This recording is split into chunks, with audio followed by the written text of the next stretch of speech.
আল্লাহকে কে সৃষ্টি করেছেন এমন প্রশ্ন বা কুমন্ত্রণা মনে আসলে কি বলতে হবে? ভাই, এরকম কোন বাজে চিন্তা যদি মনে আসে যে আমি দুনিয়াতে এভাবে আসছি, সব আল্লাহ সৃষ্টি করছেন, তাহলে আল্লাহরে কে সৃষ্টি করছেন, এরকম যদি মনে আসে, তাহলে সেক্ষেত্রে আপনি বুঝবেন আপনার ভিতরে ঈমান আছে। সাথে সাথে একটা শুকর আদায় করে, এটা খুশির খবর। মনের ভিতরে এরকম বাজে চিন্তা আসলে তখন বুঝবেন যে আপনার ভিতরে ঈমান আছে। কিভাবে বুঝবেন সেটা বলতেছি।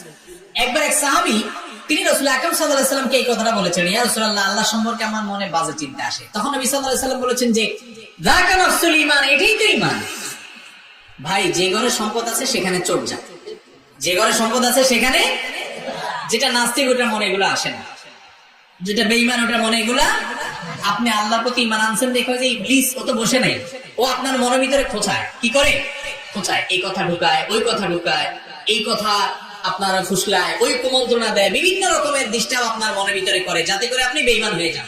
এগুলো যখনই মনে আসবে আপনি তখন বুঝবেন যে ও শয়তানের তো ধরে ফেলছি, এটা তো আমারে খোঁচাইতেছে, এটা তো আমারে খোঁচাইতেছে।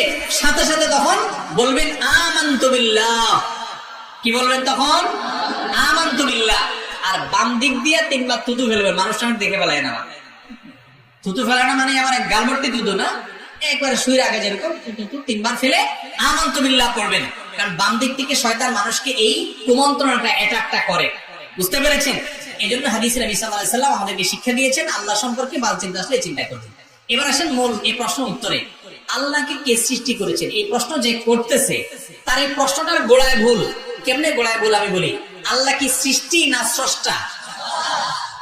সৃষ্টি যে তাকে না কে সৃষ্টি করছে এই প্রশ্ন করা যায়। যে নিজেই স্রষ্টা, তার সম্পর্কে তাকে কে সৃষ্টি করেছে এটা যদি প্রশ্ন করেন, তাহলে তিনি স্রষ্টা হলেন কি? তিনি তো সৃষ্টি হয়ে গেলেন। ঠিক না ঠিক? আল্লাহ যদি, আল্লাহর সম্পর্কে যদি আপনি মনে করেন যে আল্লাহর সৃষ্টি কে করছে, তাহলে তো আল্লাহ নিজেই সৃষ্টি হয়ে গেলেন, তার স্রষ্টা করতেছেন আপনি। আল্লাহ তো স্রষ্টা, যিনি স্রষ্টা তার আবার স্রষ্টা থাকে নাকি? তাহলে বুঝতে হবে এটা ইবলিস চোরা আপনার মনের ভিতরে উটিস পিটিস করতেছে ঈমানটা নষ্ট করার জন্য। এটা মনে আসার সাথে সাথে আল্লাহ শুকর আদায় করবেন, আমি ঈমানদার, আমার ঘরে চোর আসছে, ইবলিস আসছে।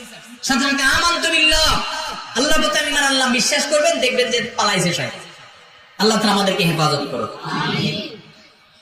এরপরে প্রশ্ন হলো, প্রথমে আমার জন্য দোয়া করবেন যেন আমি একজন ভালো মুসলিম হতে পারি। আমার বাড়ির বেশিরভাগ মানুষের লাইফস্টাইল প্যাটার্ন দেখে আমি যেটা বুঝলাম সেটা হচ্ছে তাদের বেশিরভাগই শেষ বয়সে যে নামাজ, দাড়ি, টুপি, সুন্নতের প্রতি যত্নবান হয়েছে, যেটা অবশ্যই